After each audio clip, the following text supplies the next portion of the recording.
ఏమనంటే red book తీస్తాడట ఈ లోకేష్ గాడు. ఒరేయ్, నా బుక్ నేను తీశానంటే నువ్వే ఉండవు, మీ బాబు ఉండడు. నా పవర్లు నేను వాడానంటే మీ బాబుని కనుక్కో. నువ్వు తీసే బుక్ ఏంటి? నువ్వు ఎంతమంది మీద దాడులు చేస్తున్నావు? నిన్ను జైల్లో పెట్టి తీరుతా. నీ బాబు జైలుకి వెళ్తాడని చెప్పా. ఏం వాగుతున్నావు? ఒళ్ళు దగ్గర పెట్టుకో. ఇంకొక వైసీపీ నాయకుడు, ఏ రాజకీయ నాయకుడినైనా నువ్వు టచ్ చేసావా, మీ బాబుని జైల్లో పెడతా, నిన్ను జీరో చేస్తా. అధికారం ఉందని పిచ్చోళ్ళకు బిహేవ్ చేయొద్దు. Be careful. నువ్వెంతరా? రాజశేఖర రెడ్డి గోరు తీయడానికి సరిపోడు.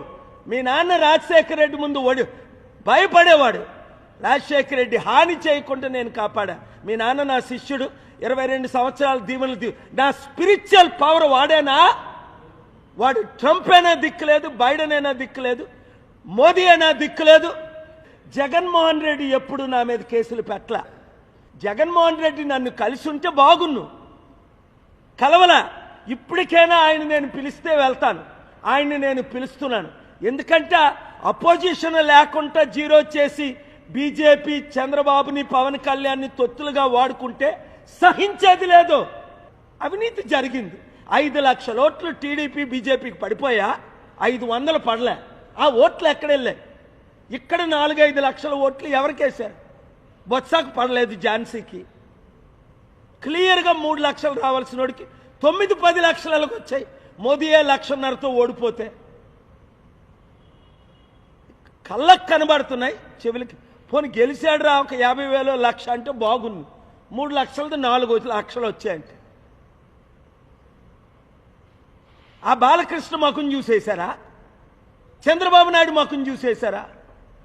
భరత్ ముఖం చూసేశారా? 5 లక్షల క్రైస్తవ ఓట్లు, బీసీల ఓట్లు. క్రైస్తవులే 5 లక్షల ముస్లిమ్స్. 20 లక్షల ఓట్లు ఉన్నాయి వైజాగ్లో. నేను వెళ్ళిపోతాను, నన్ను పంపేద్దాం, నన్ను రెచ్చగొట్టారు, తేల్చుకుంటాం ప్రతి ఒక్కడితోని. ఈ రాష్ట్రం, ఈ దేశాన్ని రక్షించేదాకా నేను పోరాడతా. చిత్తశుద్ధున్న నాయకులందరూ నాతో కలవండి. అంబేద్కర్ ఆశయాలు నెరవేర్దాం.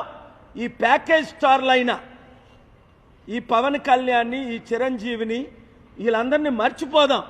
ఈ శర్మిలాని మర్చిపోయి ప్రజాస్వామ్యాన్ని కాపాడదాం, ప్రజల్ని గెలిపిద్దాం. జగన్మోహన్ రెడ్డికి బీజేపీ వైసీపీ ఎంపీ అయినా ఆర్ కృష్ణయ్య రాజీనామా చేయించక ముందే నేను చెప్పాను, ఆర్ కృష్ణయ్యని బీజేపీ తొత్తుగా వాడుకుంటారు అని. జగన్మోహన్ రెడ్డి రూపాయి తీసుకోకుండా ఆర్ కృష్ణయ్యకి 500 కోట్లు విలువైన ఎంపీ రాజ్యసభ సీట్ ఇస్తే అప్పుడు జగన్ను ప్రశంసించాడు. ఇప్పుడు బీజేపీ దగ్గర 1,500 కోట్లు డీల్కి ఇప్పుడు తెలంగాణ, ఆంధ్రప్రదేశ్ రాష్ట్రంలో ప్యాకేజ్ స్టార్లైన శర్మిల, పవన్ కళ్యాణ్ లాగే చిన్నోడు ఒకడు కొత్తోడు వచ్చాడు. ఆడి పేరు తీర్మాన్ మల్లన్న. వాడి మీద అనేక రౌడీ షీటర్ కేసులు ఉన్నాయి. నేను బీసీని అని ఆర్ కృష్ణయ్యతో బీసీలందరినీ 80 కోట్లు ఖర్చు పెట్టి నిన్న మీటింగ్ పెట్టి మన బడుగు బలహీన వర్గాల్ని మోసం చేస్తున్నాడు. ఆర్ కృష్ణ ఏమన్నా మేము బిచ్చగాలవా అన్నాడు. చంద్రబాబుతో భిక్షం అడిగాడు, కేసీఆర్ని భిక్షం అడిగాడు, వైసీపీని భిక్షం అడిగాడు, ఇప్పుడు బీజేపీని భిక్షం అడిగి బీసీలని తాకట్టు పెట్టేశాడు. వాడి శిష్యుడే తీర్మాన్ మల్లన్న. దానికి రుజువే నిన్న తెలంగాణలో మీటింగ్.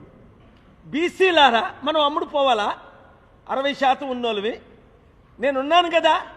ఎవ్వరికీ అమ్ముడుపోని చిరంజీవిలాగా అమ్ముడుపోలేదు కాంగ్రెస్కి, పవన్ కళ్యాణ్ లాగా తెలుగుదేశం బీజేపీకి అమ్ముడుపోలేదు. ఎంత పెద్ద పదవులు ఇస్తానన్నా సరే